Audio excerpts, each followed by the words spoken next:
Hello friends and loved ones, and welcome to a long-awaited follow-up to my very first Megami Tensei rankings video. Shortly after the release of Shin Megami Tensei V, I ranked all of the new demons that game had to offer, but as a courtesy, I tried to avoid ones that were particularly spoilery. Well, it's been over 2 years, so guess what? I'm gonna be ranking the more spoilery ones now. It should go without saying, but basically all of these demons are major spoilers for Shin Megami Tensei V. Like, I'm not going to be going too into the actual story details, but just seeing them is a pretty big spoiler, so do not watch unless you're okay with that. You okay with that? Alright, so let's dive right in.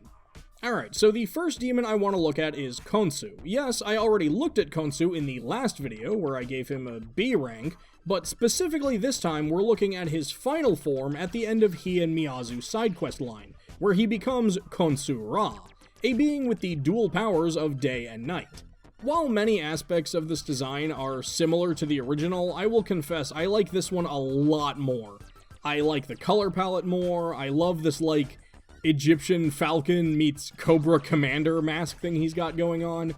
Honestly, this is one of my favorite designs in the entire game. This is an A tier, no question.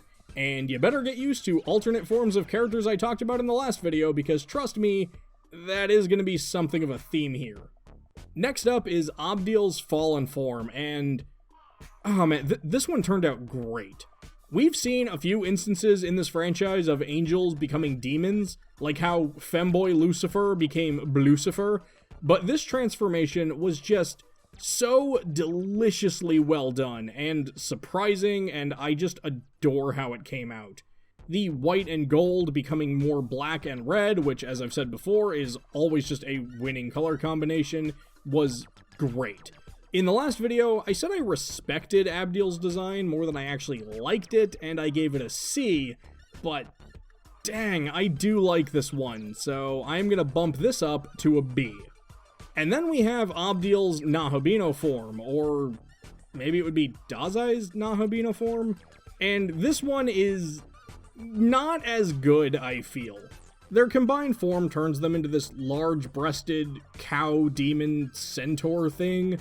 The red and black is not quite as good as the previous black and red, and I think I would have liked this form a lot more if it was more like the protagonist Nahobino form, and felt more like the unification of Obdil and Dazai, instead of just being a big monster that screams, "I am a late-game boss fight." D tier. I'm really not a fan of this one. Speaking of, next up is the Nua Nahobino, or Nuabino, if you will. I mean, I won't, but you certainly can.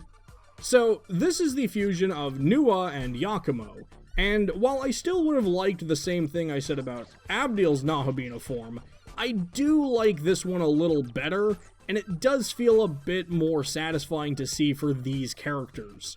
In the last video, I gave Human Nua a D and Snake Nua a C, and I like this Nahobino form more than Human, but less than Snake, but also more than Obdil Nahobino, so I don't know, I guess this one gets like a C-. Tsukuyomi is awesome. This is exactly what I was saying I wanted from the other Nahobino forms.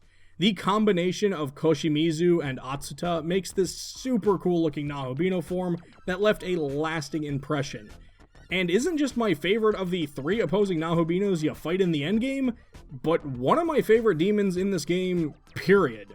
S tier for Tsukuyomi. This moon god is fantastic.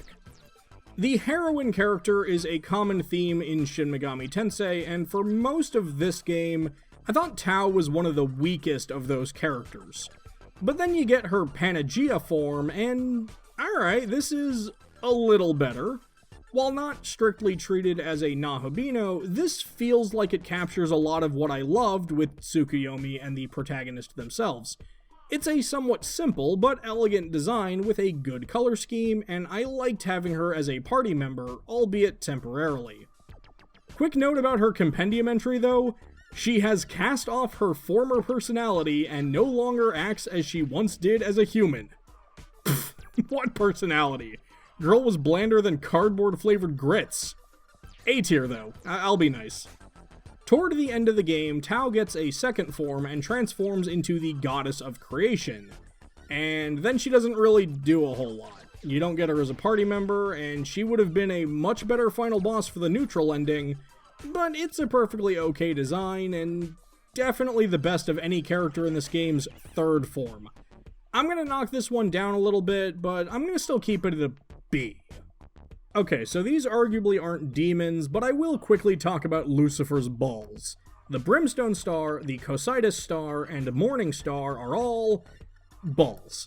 I don't really have anything good or bad to say about them, they're just balls. They serve a function and have some cool elemental effects to them. C tier. Not worth dwelling on balls. And lastly, we have Lucifer, who has both a light and dark form in this game. But aside from being palette swapped and dark version crossing his arms like he's about to bust a rhyme on us, they're the same design, so I'm just gonna rank them together. While I'll admit I've never been a huge fan of Kaneko's Lucifer, I acknowledge that it's an iconic and memorable take on the figure, and with this game and the SMT4 versions, it feels like they're always trying to reinvent the wheel with him until they find something that works. This one, admittedly, does kinda work, at least better than those ones from 4. I think both the white and gold or black and gold designs look great. It's a color combo that I like. And I do think certain aspects of this form are really good. Like, I like the hair, I like the horns. In fact, I'm pretty good with the face in general. However, I do think this Lucifer looks a bit too mechanical and artificial, which I don't really love. I think that was already done better by demons like Metatron and Sandalphon. But overall, I do think this is the best attempt to reinvent Lucifer that they've had so far. I'm going to go a bit higher than I did with the Apocalypse Lucifer and give this one a B+. Alright, and that is every single new spoilery demon from SMT5. I hope. I don't think I left anybody out. A lot of these demons are naturally big, imposing endgame figures, so it makes sense I'd have some big rankings for them. What was your favorite of these big baddies? Do you agree or disagree with my rankings here? Let me know in the comments below, and feel free to give your own suggestions for what Megami Tensei topics I should rank in the future. That's gonna wrap things up on SMT5 for a while, so until next time, take care.